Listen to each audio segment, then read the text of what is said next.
बेटे आर्यन खान ड्रग मामले में फंस चुके हैं। आप सब जानते हैं किस तरीके से 2 अक्टूबर की रात एक क्रूज पर एनसीबी द्वारा छापेमारी की गई और यहां आर्यन खान को भी करीब 6 लोगों के साथ गिरफ्त में लिया गया। आर्यन को पहले 8 अक्टूबर तक की कस्टडी में भेजा गया और अब आप सब जानते हैं वो जेल पहुंच चुके हैं। आर्यन मामले में एक के बाद एक खबरें आती जा रही हैं। एनसीबी बार बार कोर्ट से कह रही है कि हमें जो सबूत मिले हैं उसमें आर्यन का हमारी कस्टडी में रहना बेहद जरूरी है अगर इस केस को सुलझाना है तो। और आर्यन के वकील बार बार कह रहे हैं कि आपको आर्यन की जब भी जरूरत होगी आर्यन आपके सामने पेश हो जाएंगे, लेकिन आर्यन को बेल दी जाए, उन्हें रिहा किया जाए। इस मामले में कई अपडेट्स आ रहे हैं और इन अपडेट्स के बीच आज इस खास रिपोर्ट में हम आपको बताएंगे हमारे देश का कानून क्या कहता है। आप सब जानते हैं कि देश में हर एक जुर्म के लिए अलग अलग कानून बनाए गए हैं। तो आर्यन को लेकर लोगों के जहन में ये सवाल है कि अगर वो इस पूरे मामले में गिल्टी साबित हो जाते हैं तो उन्हें कितनी सजा होगी या महज जुर्माने के आधार पर उन्हें छोड़ दिया जाएगा।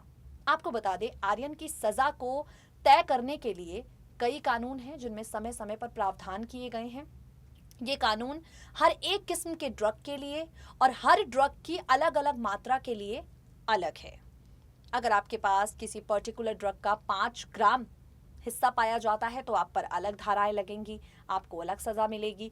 और अगर वही मात्रा आप किसी बड़े खतरनाक ड्रग की अपने पास रखते हैं तो आपको अलग और ज्यादा मुश्किल सजा मिलेगी, यानी 20 साल तक आपको कैद हो सकती है, 2 लाख तक का जुर्माना आप पर लगाया जा सकता है। तो आर्यन अब किन किन स्केल्स पर गुनहगार साबित होते हैं, उनकी सजा उन स्केल्स पर निर्भर करती है। हम आपको जो रिपोर्ट दिखाने जा रहे हैं उस रिपोर्ट में आप हमारे देश का ये कानून अच्छे से जानिए, अच्छे से समझिए। ये कानून भी 2 हिस्सों में बटा है। ड्रग से जुड़ा हुआ जो एक्ट है वो भी 2 हिस्सों में बटा है। वो दोनों हिस्से क्या कहते हैं, इनके भीतर क्या सजाएं हैं जो आर्यन खान को हो सकती हैं, किन प्रावधानों पर उनकी मुश्किलें बढ़ सकती हैं, ये तमाम जानकारियां हम आपको देने जा रहे हैं। सुनिए जरा।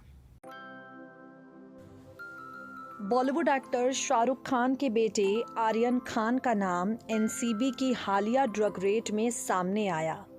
एनसीबी ने खुद बयान जारी करके बताया, क्रूज पर छापा मारने के बाद जिन 8 लोगों को हिरासत में लिया गया है उनमें से एक नाम आर्यन खान का भी है।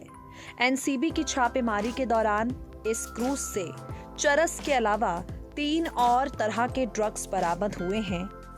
आर्यन खान पर भी खतरा काफी ज्यादा मंडरा रहा है।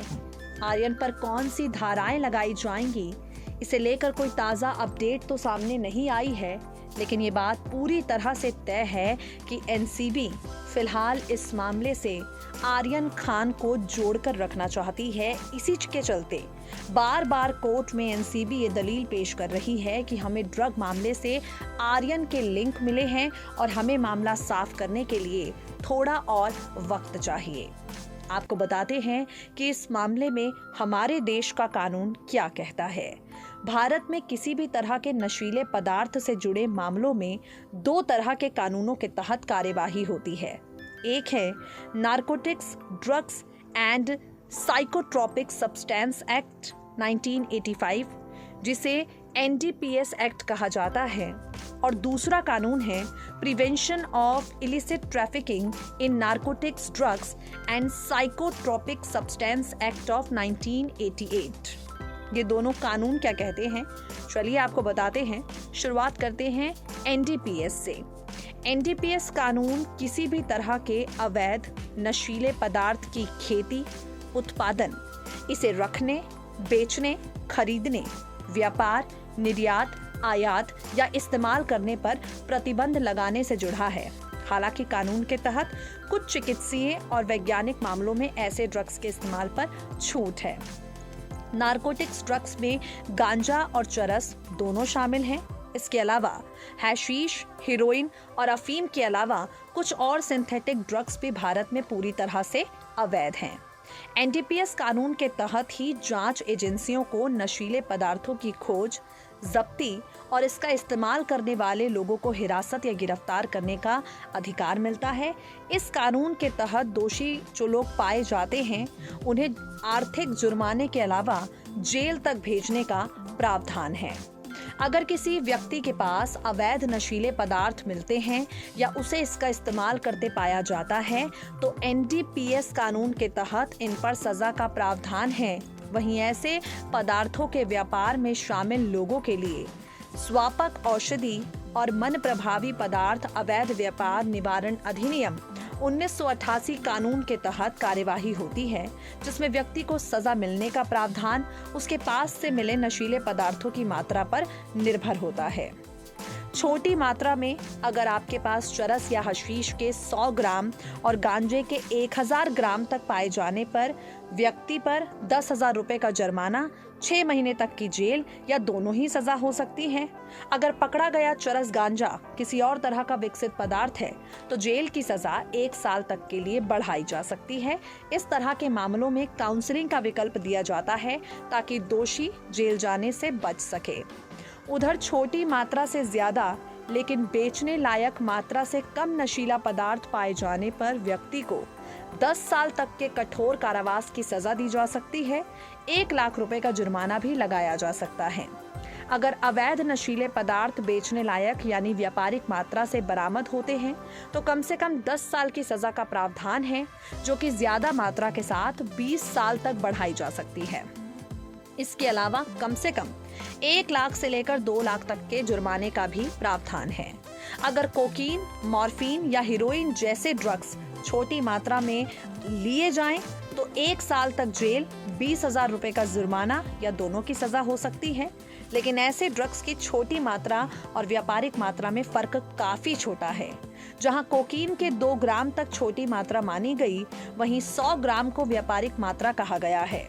इसी तरह एमडीएमए में 0.5 ग्राम को छोटी मात्रा माना गया है और 10 ग्राम को व्यापारिक मात्रा कहा गया है। हीरोइन और मॉर्फिन में 5 ग्राम तक छोटी मात्रा, 250 ग्राम को बड़ी मात्रा कहा गया है। तो आपने देखा, ये वो मामले हैं जिन पर आर्यन खान की बेगुनाही और आर्यन खान के गुनाह को मापा जाएगा। अगर आर्यन के पास से ड्रग्स मिला है तो वो कौन सा ड्रग है और जो ड्रग पाया गया है वो कितनी मात्रा में पाया गया है, इन सब बिंदुओं पर रोशनी डाली जाएगी। आर्यन को किन मामलों में यहाँ पर एनसीबी ने अरेस्ट किया है, उसके आधार पर सजा होगी। ये सजा 6 महीने से लेकर 20 साल तक की भी हो सकती है। आपको बता दें, आर्यन खान को एनसीबी किसी भी हालत में इतनी आसानी से छूट देने के मिजाज में नजर नहीं आ रही है। आर्यन खान को एनसीबी द्वारा अभी और भी परेशानियों का सामना करना पड़ेगा, क्योंकि एनसीबी आर्यन को बेल देने के पक्ष में कतई नहीं है। एनसीबी को आगे मुकदमा चलाना है। वो मुकदमा इन पहलुओं में से किस पहलू के जरिए चलाया जाता है, आगे आने वाले वक्त में पता चल जाएगा।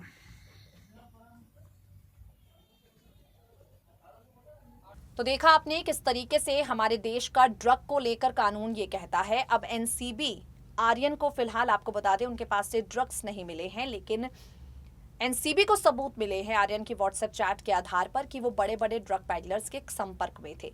एनसीबी के आरोप कितने सच साबित हो पाएंगे, आगे आने वाले वक्त में पता चल जाएगा। फिलहाल के लिए इस खास पेशकश में इतना ही। फिर होगी आपसे मुलाकात। दे दीजिए मुझे इजाजत। नमस्कार।